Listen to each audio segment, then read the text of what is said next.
dhalinyaradan hablaha iyo namadaba leh ee qaaliga ah ee quruxda badan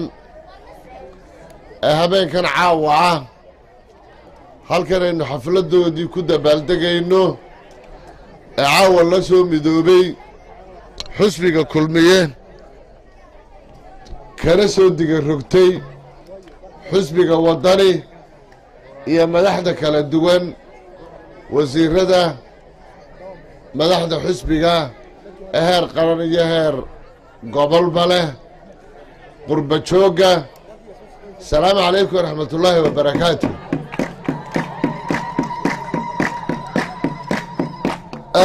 marka ugu horeysa anigoo ku hadlayo magaca xusbiga kulmiye waxaan si qalbi furan oo niyad furan idinku soo dhoweynayaa xusbiga kulmiye ee caawa ka midka noqoteen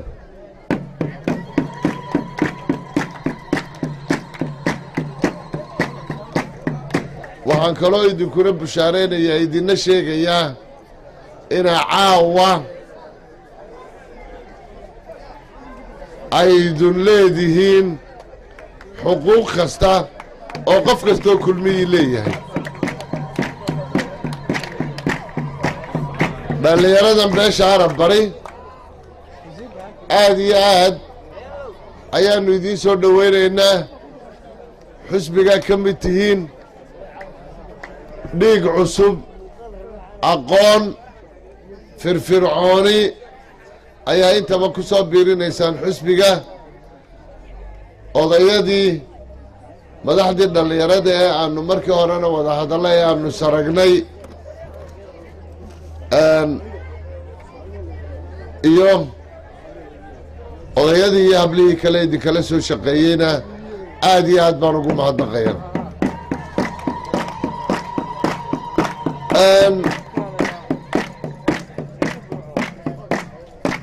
waxaynu nahay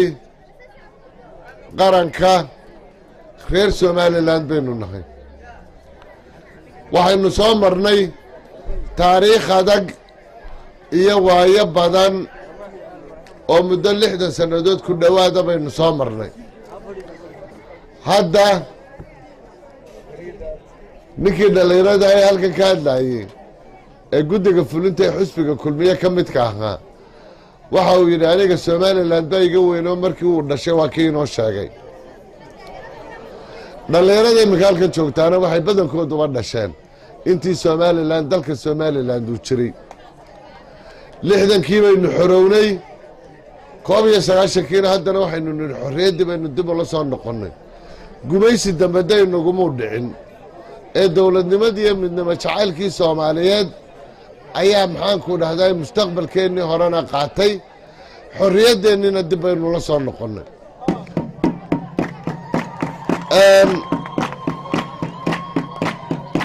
sideedaba ummad kasta ama qaran kasta markuu dowladda samaysto sistamada iminka sii dabar go-aya oo afrika ka dhammaaday ee keliditalisyada la odhan jiray marka laga reebo dee ummaddu dowladda waxay u samaysataa inay haruu mariso ummaddu dowladda waxay u samaysaa inay nabadgelyo u samayso ummaddu dowladda waxay u samaystaan inuu maxaanku dhahdaye mideeyo dowladaha looma samaysan inuu ummadda kala qaybiyo dowladaha looma samaynin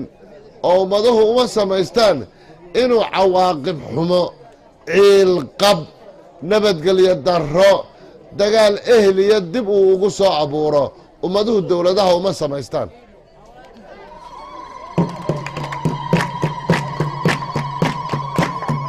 xusbiga kulmiye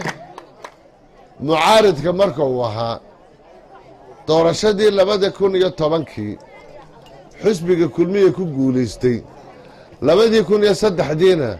xusbiga kulmiye doorashadii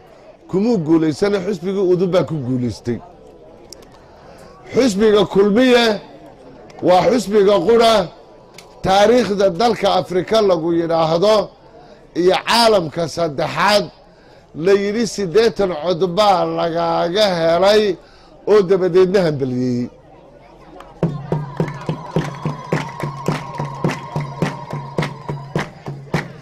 xusbiga kulmiye doorkii laga helay iyo markii uu mucaaridka ahaa wuxuu ummadda ula yimi oo la hor yimi brogaraam siyaasi ah oo buuggankii ka horreeyey mataankiisii hore ah buuggan iminka uu kulmiye soo bandhigay waxaa ka horreeyey buuggii ka horreeyey ee uu barnaamijka siyaasiga ah ummadda ugu soo jeediyey 7 sannadooduu talada hayey waxa qodob qodob loo fuliyey in barnaamijkii ku qoraa buugga kulmiye maxaa ku qoraa waddooyinka dalka in la horumarinayo waddada ceerigaaba burco toos bay ugu qoran tahay waddada burco oodweyne waddooyinka maxaanku dhahdayey gebiley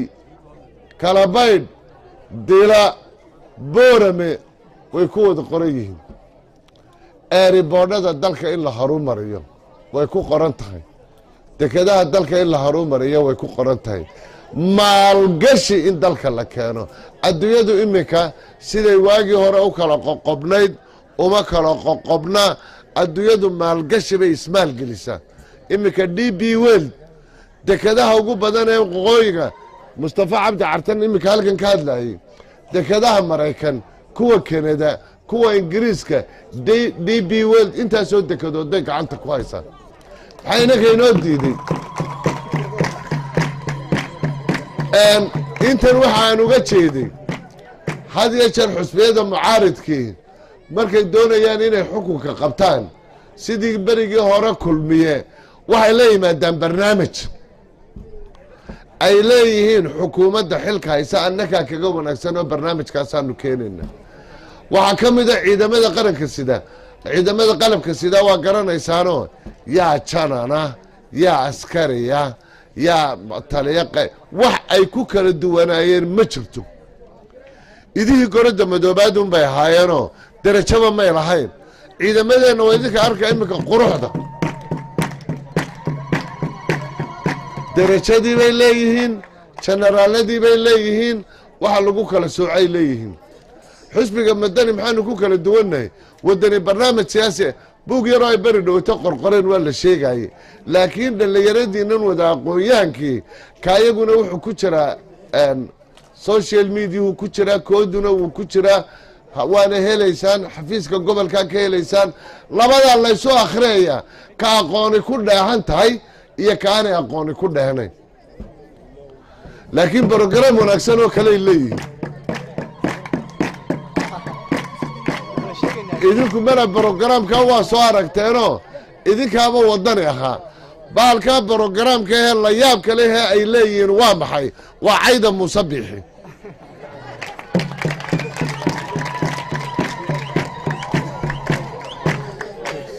brogaraamka labaadee ay leeyihiin waxa weeye hadalkaygii hore waxaa ku jirtay dowladdu xilka dowladday ka mid tahay inay ummadda midayso xilka dowladday ka mid tahay inay khilaafaadahoodii hore ee ummadaha soo dhex maray ay dhammaystirto xilka dowladday ka mid tahay inay midnimada ummadda iyo horumarkeeda isku ilaaliso xilka labaadee hayaan waxa weeye in ay abuuraan cadaawad ummadeed oo maanta ummadda lagu kala qaybinayo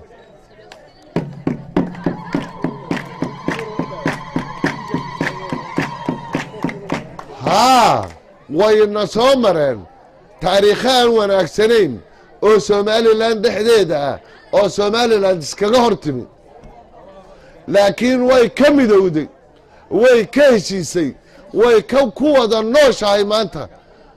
burco waa ka midaysan tahay burco way wada nooshahay hargeysi way wada nooshahay sanaag way wada nooshahay sool way wada nooshahay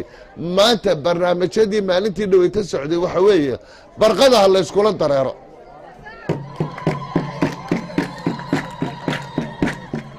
arrintaa horena waan u sheegay aniguye ujeeddadeedu waa maxay xamarna waa layska taageeraye laakiin goormaynu xamar tegi karnaa xamar sidaynu ku tegi karnaa waxaynu xamar ku tegi karnaa marka nabadgelyadeennu baaba'do kow marka nidaamkeenna dowladeed burburan laba markaynu inaku dagaal ahliya laynagu soo kaxeeyo saddex marka waxaynu leenahay baa inay jirin baa dabadeedna xamar layna geynaya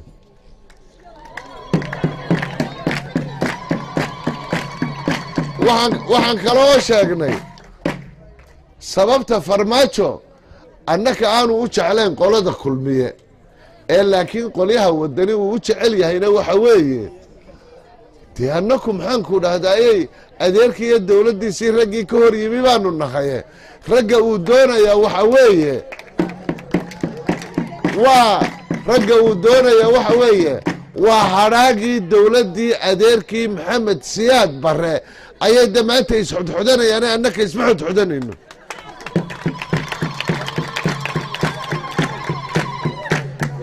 dhallinyaradiinnan waxaan kula dardaarmaynaa hablaha iyo inamadaba leh kow idinku qaranka somalilan daayartiisii baa tiina inaad qarannimadiina ilaashataan inaad qarannimada nabadgelyadiisana ilaashataan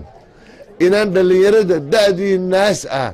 aan lagu kala dhex beerin isnacayb qabyaalad xumaan inaan laydinku kala dhex beerin inaa ilaashataan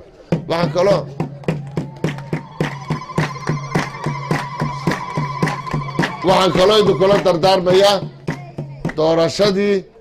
caawa marka laga reebo 12 cashaa inooga haray inaynu nabadgelyada ilaalino doorashada aynu kaga baxno midnimo iyo nabadgelyo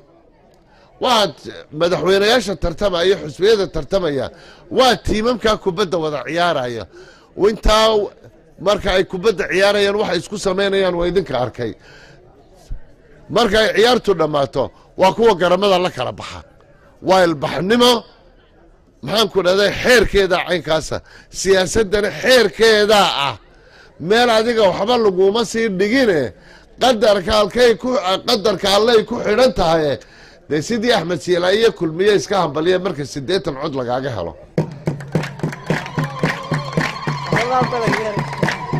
arrinka labaadaan idinka digaynaana waxa weeye doorashadeennu maanta cadow bay leedahay dowladda xamar baa cadowgeeda ugu weyn ah ta puntland baa ah sababtu waxa weeye waa doorashadii lixaadtaynu maanta gelayna waxay aaminsan yihiin walaaladeen nabadgelyadooda iyo inay iyagu wada noolaadaan iyo inaynu inaku laba qolo oo laba dowladood oo dad ahoo isku afahoo jaarahoo isku caqiide islaama ahoo halkay ka fekeri lahaayeen waxay ka fekerayeen iyaga cadaadiska maxaanku dhahday somalilan kenya laga bilaabo uganda bariga afrika sida uu u dhan yahay galbeedka qaar ka mida af sawaaxili baa lagaga hadlaa 12 dowladoodna way ku jirtaa macnuhu maaha haddii isku af la yahay in isku dowladun la yahay kanada ingiriisi baa lagaga hadlaa maraykanku ingiriis buu ku hadlaa ingiriisku maraykan buu ka hadlaa australia lagaga hadlaa new zealand baa lagaga hadlaa dad kala qoraihi oo kala qurumihi ka isku af way noqon karaan inaku markaa jabuuti af soomaali baa lagaga hadlaa dowlad degaanka soomaaliyeed af soomaali baa lagaga hadlaa waqooyiga maxaanku dhahdaye kenya maxaanku af soomaali baa lagaga hadlaa arrinta maanta loo colyahay waxa weeye doorashadeennaasi haddaynu nabadgelyo kaga baxno waxa ay qabaan dowladda xamar in aqoonsiga somalilan fowqadaaqa yaho wax damboo lagu xidha aanay jirin arrinkaa iyo nabadgelyadaysa xisbiga aynu walaalaha nahay ee waddani inala ilaalin maaye kulmiye iyo u cid buu xil ka saaran yahay sow xilkaa gudan maysaan aad iyo aad baan idin hambalyeynayaa magaalada iyo maalmaha isu soo baxa nabadgelyada ha la ilaaliyo xusbiyada saaxiib baynu nahay dhibaatayay jirin dhallinyaradiinna daayartiin miisaan fara badan yeesha idinkana waan idin soo dhowaynaynaa waynu wada tashanaynaa barritana isu soo baxaynu ka soo wada qayb gelaynaa aad iyo aad baan idin hambalyeynaynaa